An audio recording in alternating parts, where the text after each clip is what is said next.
Now will understand about the parliamentary proceedings कि जो devices होते हैं, डिवाइसेस ऑफ पार्लियामेंट्री प्रोसीडिंग्स क्या होती हैं। पार्लियामेंट प्रोसीड तो कर रहा है अपनी चीज़ों में, जैसे उसका प्रोसेस चल रहा है, ठीक है, सारी प्रोसीडिंग्स हो रही हैं, लेकिन किस तरीके से हो रही हैं या क्या मैकेनिज्म्स, क्या डिवाइसेस हम यूज़ कर रहे हैं। So there are many things in that, some of you will find here, some will do in the coming videos like motions, resolutions, वो सब हम आगे के वीडियोज़ में करेंगे because you know they are going to take थोड़ा सा time. यहाँ पे जो हम फोकस करेंगे that will be on these pointers. Question hour, 0 hour, point of order, half an hour discussion, short duration discussion and the special mention. ठीक है, हर term को समझना बहुत ज़रूरी है, तो हम हर टर्म पे फोकस करेंगे। Let's understand about the question hour first. ये न्यूज़ में हमेशा आए दिन आपको न्यूज़पेपर में टर्म मिलता रहता होगा। ये क्या होता है, पहले तो आपको समझ में आ रहा है कि an hour will be allocated for the questions. ठीक है, who will ask the questions? Any member can ask the questions. Usually definitely ministers तो नहीं ही पूछेंगे because ministers से पूछा जाएगा, ministers will have to answer. So members can ask the question. Can they ask only to the minister or to other members also? Both are allowed. ठीक है, so उसको अब ब्रेक करने की कोशिश करते हैं। सबसे पहले तो कि where is this question hour talked about, it is talked about in rules of procedure of house. कोई कॉन्स्टिट्यूशन वगैरह में नहीं दिया गया है, rules of procedure of house में दिया गया है। And this is the first hour of every parliamentary sitting. जब भी पार्लियामेंट में सिटिंग होगी, हाउस में सिटिंग होगी, उसका जो पहला घंटा होगा, so usually that is from 11 AM to 12 noon usually. ठीक है, क्योंकि फर्स्ट आवर होता है ना, तो फर्स्ट आवर जो सिटिंग होगी उसमें ये फॉलो किया जाएगा। और यहाँ पे क्या होगा कि members will ask questions to whom, to ministers, and if needed they can ask question to other members also who are known as private members. Private members means those who are not ministers. ठीक है, why will they ask question to ministers? Because they would need to know information from the government, what is happening, what is not happening, if they have any question. क्योंकि इनकी accountability बनती है ना, so they'll ask question to the ministers. But the question is then why will they ask members question to the other fellow members who are not ministers, who are private members? Because let's say somebody is responsible for any, कोई private member भी एक bill पेश कर सकता है ना, वो भी रेजोल्यूशन दे सकता है। प्राइवेट मेंबर बिल क्या होता है वो हम टाइप्स ऑफ बिल्स में देखेंगे अगले 3-4 लेक्चर्स के बाद। Will have the sections on bills and very very elaborative sections, but they can also ask. So if they are responsible for certain bill, certain resolution, or any other business of the house, if they are responsible then they also might need to answer certain question. तो ये questions जो हैं वो इस question our में किसी से भी पूछे जा सकते हैं। ठीक है, अब है अच्छा, प्रोसीजर दोनों के लिए सेम रहेगा, the way you know things will happen वो सब सेम ही रहेगा। नाउ द पॉइंट इज किस तरीके के क्वेश्चन पूछे जा सकते हैं। So there are types of questions which are asked. उसके पहले तो हम ये समझना होगा टर्म इसके लिए जैसे यूज़ होता है पार्लियामेंट्री क्वेश्चंस, ठीक है, जो यहाँ पूछे जाते हैं। So if somebody asks you that what is a parliamentary question, you will have to understand that the question is a very important mechanism, in fact one of the most important device जो कि मेंबर्स के हाथ में होती है to have any kind of information they want to have on any particular matter which is of importance for the public. So general public importance का matter है, वो उससे रिलेटेड कोई भी इंफॉर्मेशन चाहिए, so they can ask the questions. ठीक है, और ये रूल्स ऑफ प्रोसीजर में दिया रहता है। And how do they ask the question, उसके लिए उनको एक नोटिस देना होता है that we want to ask the question, और फिर जो भी फॉर्म प्रिस्क्राइब होता है उसके अकॉर्डिंग वो क्वेश्चन जो है अपना वो पूछते हैं। ठीक है, are all the questions admitable और admissible in the house? No, it is the authority, जो प्रिसाइडिंग ऑफिसर हैं उनके हाथ में पावर होता है to govern the admissibility of the questions. Now the types of questions अगर हम देखेंगे तो 3 तरीके के क्वेश्चन होते हैं। स्टार्ड क्वेश्चन, ठीक है, ये जिस तरीके के पेपर में लिखा रहेगा ग्रीन कलर का ही होगा, so I use the same colours also so that you do not find any problem. ये जिस पेपर में रहेगा वो ग्रीन कलर का ही रहेगा। ठीक है, ये तो थोड़ा सा येलोइश दिख रहा है, although we used the green shade. Okay ठीक है, स्टार्ट क्वेश्चन जो है वो ग्रीन कलर का रहेगा, ग्रीन कलर के पेपर में रहेगा, so that it's very clearly identifiable. और यहाँ पे एक एस्ट्रिक का मार्क रहेगा, ठीक है। और यहाँ पर क्या हो जाएगा, ओरल आंसर्स चाहिए होंगे, मतलब वर्बली द क्वेश्चन, जैसे उसमें क्वेश्चन लिखा हुआ है, आंसर जो होगा वो वर्बल होगा, ओरल होगा। Now because the answers are verbal, so definitely you can ask supplementary question also, कि एक क्वेश्चन का जवाब मिला पर आपको उससे रिलेटेड कुछ और पूछना है, सप्लीमेंट्री पूछना है, so that is also allowed, ठीक है। यहाँ पे मिनिमम 15 डे का नोटिस देना होता है इस क्वेश्चन को पूछने के लिए। So these are starred questions. Then the other kind of question that you will have are the unstarred question, और इसका जो कलर होगा वो होगा वाइट, ठीक है।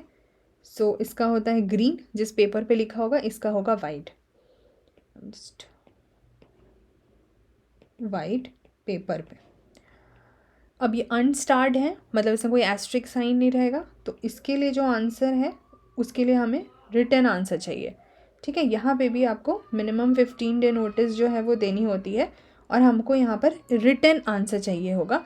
तो अगर रिटन आंसर है तो definitely there will be no supplementary question, क्योंकि वो तो एक ही बार में लिखा हुआ, क्योंकि you know might be possible there are some facts or something needed which orally person might not be able to recall, तो उसमें कोई सप्लीमेंट्री क्वेश्चन नहीं होगा। Another kind of question is short notice question, ठीक है। ये इसका जो होगा वो पिंक शीट में ही होगा,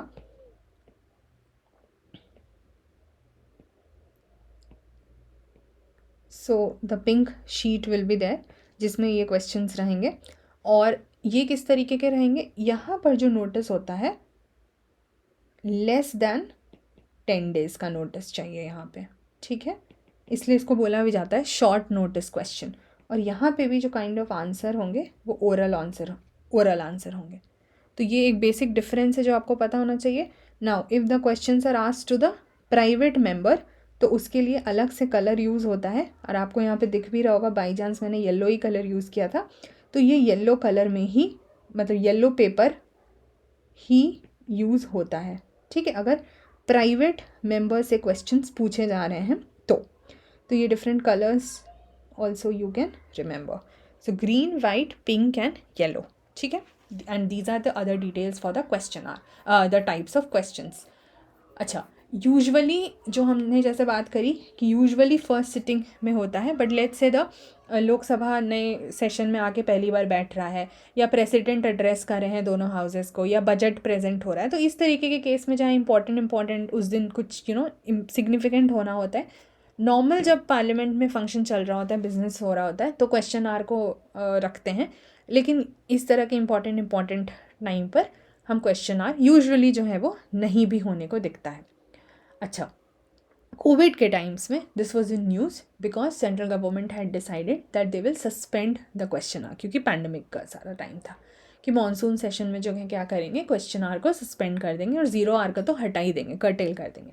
ज़ीरो आवर क्या है उसको थोड़ा देर में देखते हैं, बट बिकॉज ये सस्पेंशन का जो मैटर आया उससे ये थोड़ा सा और न्यूज़ में आ जाता है, तो स्लाइट थिंग हमें समझना होगा more about the question hour, that have there been incidents in the past, क्या ऐसा पास्ट में इंसिडेंट्स रहा है जहाँ पर कि क्वेश्चन आर को सस्पेंड किया गया है, तो the answer is yes. So there have been like situations war के, जैसे कि चाइना के साथ जो इंडो चाइना वॉर था 1962 का, वहाँ पे क्वेश्चन आवर को स्किप कर दिया गया।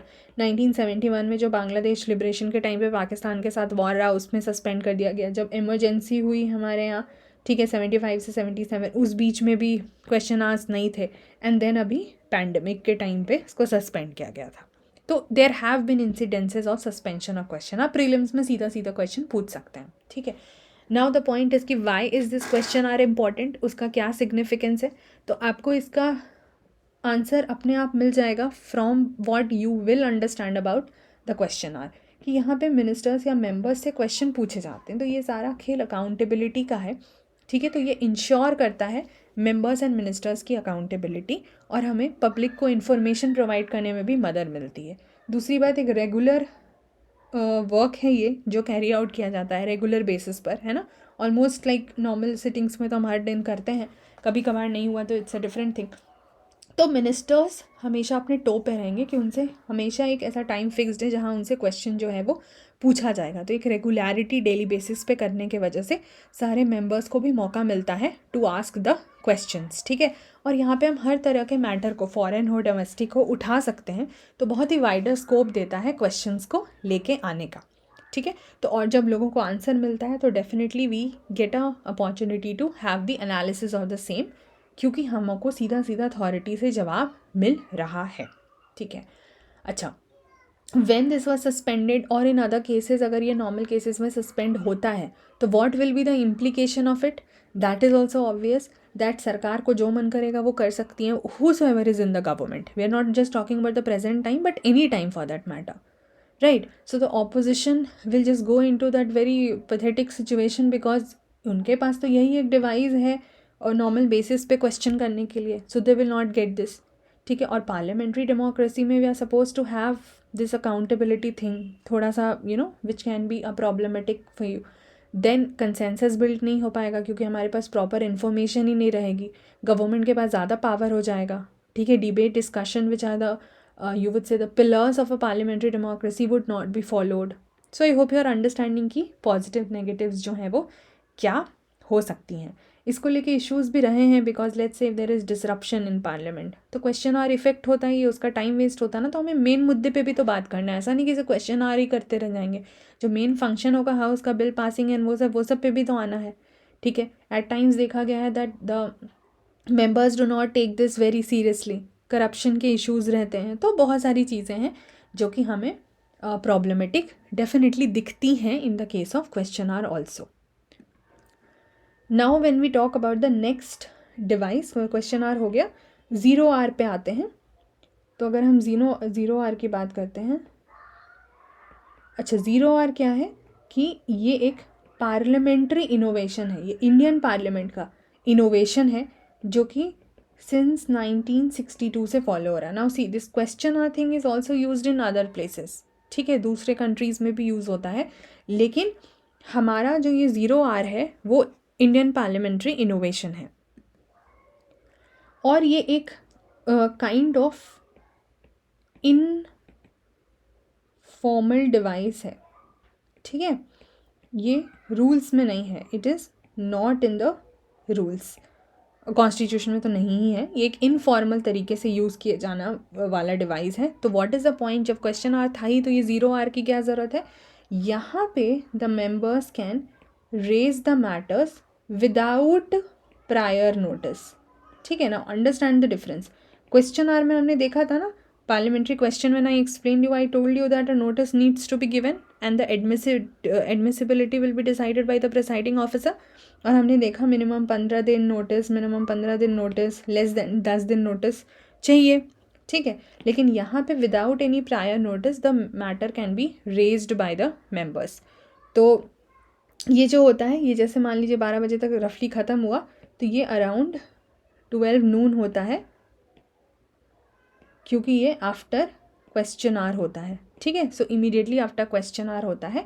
अच्छा, यूजुअली प्रायर नोटिस मतलब 15 दिन या 10 दिन का नोटिस नहीं चाहिए होता है, but same day it's a morning में.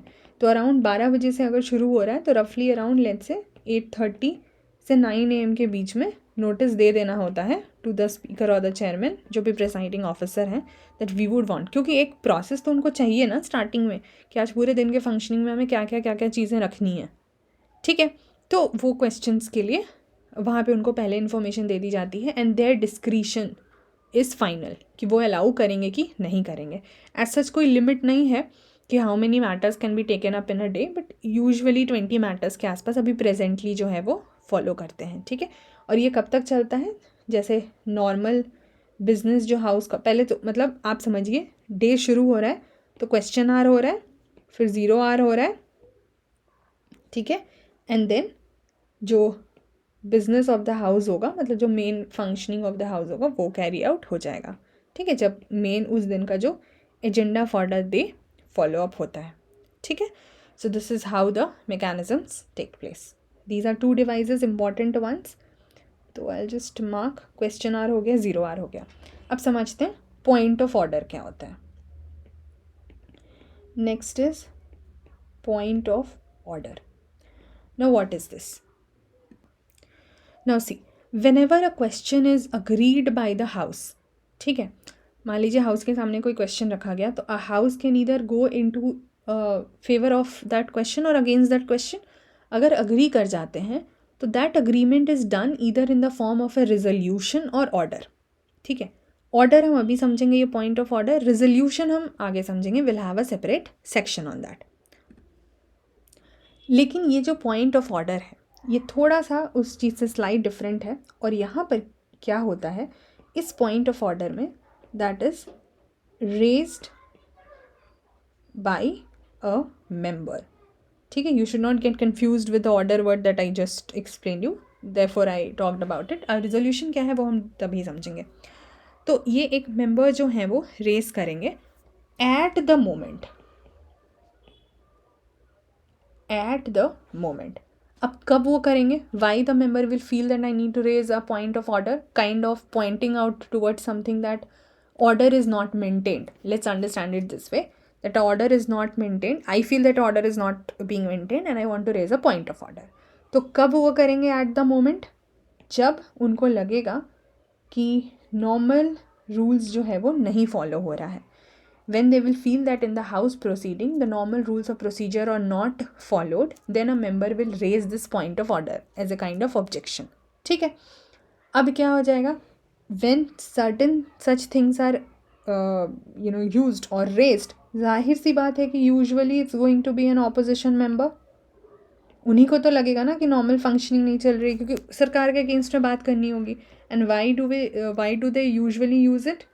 टू कंट्रोल द गवर्नमेंट, कि आप सही तरीके से नहीं काम कर रहे हैं। ऑफकोर्स यहाँ पर भी final decision has to be of the presiding officer, इसमें तो कोई डाउट ही नहीं है। ठीक है, तो लोकसभा या राज्यसभा के केस में रिस्पेक्टिवली होगा। अब ये क्या होता है? ये kind of extra ordinary device है, क्योंकि आप एट द मोमेंट कर रहे हो। ये तो पहले से कुछ होगा ही नहीं, है तो नॉर्मल प्रोसीडिंग में जैसा दिख रहा होगा सिचुएशन उसी हिसाब से होगा। So it is an extra ordinary device, क्योंकि इससे क्या हो जाता है, जो प्रोसीडिंग हो रही होती है वो सस्पेंड हो जाती है। सो सस्पेंशन ऑफ प्रोसीडिंग्स हैपन। ठीक है, और इस पर कोई डिबेट डिस्कशन नहीं होने वाला है कि ये सही था या नहीं था, करना चाहिए था कि नहीं करना चाहिए था, ऐसा कुछ नहीं होने वाला है। ठीक है, रेज कर दिया तो वो सस्पेंड हो जाएगी, सेशन मतलब जो प्रोसीडिंग चल रही है। अब why is this a mechanism? Why is this an extraordinary device into existence? Because we also have to see कि whatever are the constitutional articles about maintaining the business, whatever is the rule of the house maintaining the business, there has to be perfect enforcement of that. तो अगर उसका interpretation या enforcement सही से नहीं होता दिख रहा है तो इसको रेस किया जा सकता है। ठीक है, ये भी ध्यान रखना है कि स्पीकर ही अलाउ करेंगे या रिकग्नाइज करेंगे कि हाँ क्वेश्चन जो कैसा रेस किया गया है या जो भी इशू जो है वो रेस किया गया है। चलिए नेक्स्ट हमें कुछ डिस्कशंस समझने हैं। तो we are done with the point of order and will see about these two discussions. And छोटा सा और है एक special mention. I hope you are enjoying the session. कुछ अच्छा लग रहा है, समझ आ रहा है? बताइएगा ज़रूर कमेंट सेक्शन में। अब क्या होता है, डिस्कशंस जो होते हैं हाउस में उसका मेन रीज़न यही होता है कि वहाँ पे कोई वोटिंग नहीं करनी है, हमें डिस्कशन करना है। ठीक है, ऐसा कोई फॉर्मल मोशन नहीं जाएगा हाउस के सामने, और शॉर्ट स्टेटमेंट्स रख के अपनी बातों को, जो भी इंपॉर्टेंट मैटर होगा उसको डिस्कस करेंगे। ठीक है, अच्छा अब जो डिस्कशन है उसमें हम ये दो तरीके की चीज़ें देख रहे हैं। एक है आपका हाफ एन आवर डिस्कशन। अब देखिए नाम से ही समझ आ रहा होगा कि रफली आधे घंटे का रहेगा। ठीक है, और एक है short duration discussion. Short duration discussion ये रफली 2 से 2.5 घंटे का होता है। बुक में आपको 2 घंटा दिखेगा, आप अगर वेबसाइट पर चेक करोगे राज्यसभा के तो वहाँ 2.5 घंटा लिखा होगा, तो रफली 2 से 2.5 घंटे का आप मान लीजिए। ये तो हाफ एन आवर का ही होगा, है ना, 30 मिनट्स का होगा। अब यहाँ पर क्या बात है, तो ये डिस्कशन तब होगा जब मैटर होगा सफिशिएंट पब्लिक इम्पोर्टेंस का, कि हाँ कुछ सच में बहुत इम्पॉर्टेंट चीज़ है, उसका मैटर है। सो matter of sufficient public importance की इम्पॉर्टेंट है और हम उसको एक स्पेशल प्लेस जो है वो दे रहे हैं। यहाँ पर डिस्कशन हो रहा है तो डेफिनेटली डिबेट्स होंगे। अच्छा, ये उन मैटर के लिए होगा जो मान लीजिए क्वेश्चन आर वगैरह में डिस्कस कर लिया गया है, लेकिन बिकॉज वहाँ पे लिमिटेड टाइम होता है, so the members want elucidation of the matter, they want more detail on the matter and they feel it needs to be discussed and debated in greater detail। तो उस चीज़ को यहाँ पे दोबारा लाया जा सकता है। ठीक है, इसके लिए कोई भी फॉर्मल मोशन या वोटिंग की ज़रूरत नहीं है। ठीक है, ये बस समझना होगा कि हाँ क्वेश्चन उठा था बट बहुत इलेबोरेटिव डिस्कशन नहीं हुआ था, now we need a discussion on this. तो इसके लिए मान लीजिए स्पीकर क्या कर सकते हैं, एक टाइम डिसाइडेड होता है, तो यूजुअली 3 days पर वीक इस चीज़ के लिए टाइम अलॉट कर दिया जाता है। यूजुअली जो है जैसे मंडे वेंसडे फ्राइडे होता है, but this is usually, I am telling, ये सब मैंने वेबसाइट से ही इन्फॉर्मेशन ली है। ठीक है, सो 3 day पर वीक में जो है इसके लिए अलॉट कर दिया जाता है। ये तो लक्ष्मीकांत में भी दिया हुआ है, बट कौन सा दिन होता है वो वेबसाइट में लिखा हुआ है। और वहाँ पर क्या हो जाएगा कि वो डिस्कस करेंगे उस इम्पॉर्टेंट मैटर को। ठीक है, ये भी रूल्स में इसके बारे में बात की गई है और स्पीकर के डायरेक्शन से सारा काम जो है वो होगा। डेफिनेटली ये फर्स्ट सिटिंग ऑफ सेशन में नहीं होगा, क्योंकि वहाँ पर तो हम बात शुरू ही कर रहे होते हैं, और जैसे मान लीजिए कहीं पे फाइनेंशियल बिल पास होना है उस टाइम पर नहीं होगा, but rest every time this is allotted. अच्छा, शॉर्ट ड्यूरेशन डिस्कशन जो है हमारे यहाँ 1953 से चल रहा है। They are also definitely for the important matter and they are for the matters of urgent public importance. Now understand the difference again.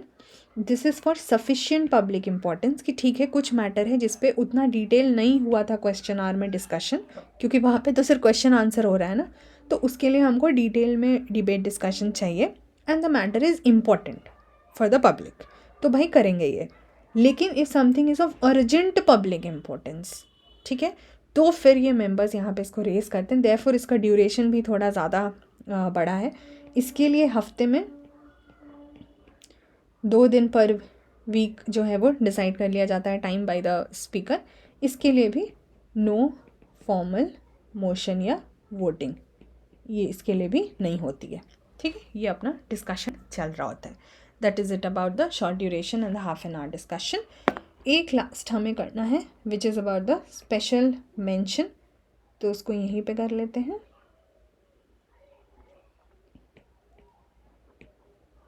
ये जो टर्म है स्पेशल मेंशन, स्पेशल मेंशन हमारे यहाँ कब से चल रहा है, 1954 से चल रहा है। ये भी रूल्स में जो है वो दिया रहता है, राज्यसभा में भी लोकसभा में भी है। ये क्या होगा कि any matter not raised elsewhere मतलब through any other device, let's say raised through other device, let's say what are the devices, for example point of order हो गया, अभी जो हमने यहाँ पे देखा ये पॉइंट ऑफ ऑर्डर हो गया। ठीक है, या ये सब जो टाइप्स ऑफ डिस्कशन है वहाँ नहीं उठ पाया किसी वजह से, या एडजर्नमेंट मोशन जो होगा, मोशंस में हम उसको डिटेल में समझेंगे, अभी जस्ट अंडरस्टैंड। ठीक है, कॉलिंग अटेंशन मोशन करेंगे, एडजर्नमेंट मोशन करेंगे। सो इस तरह के मैटर्स में अगर कोई भी दूसरे डिवाइसेस के थ्रू अगर कोई भी ऐसा मैटर नहीं उठ पाया है, ठीक है, और it is not given in the rule of the house, but कुछ ऐसा मैटर हो सकता है ना जिसके बारे में पहले से नहीं सोचा गया हो, but might be needed to be raised, कुछ सडन आ गया हमारे पास, तो स्पेशल मेंशन जो है वो यूज़ होता है। स्पेशल मेंशन राज्यसभा में होता है, उसका जो इक्विवेलेंट डिवाइस है लोकसभा में उसको बोलते हैं, वो आता है नोटिस मेंशन करके। ठीक है, ये यहाँ रूल 377 लोकसभा में आता है और ये राज्यसभा के रूल्स में दिया हुआ रहता है। ठीक है, तो ये हो गया आपका special mention which is not being asked through any other device. So we have covered question hour, 0 hour, point of order, half an hour discussion, short duration discussion and the special mention. Next video में जो हम बात करेंगे वो हमारा types of motions होगा and then accordingly resolutions and all of that will be done later. Okay, thank you so much guys, bye bye, take care.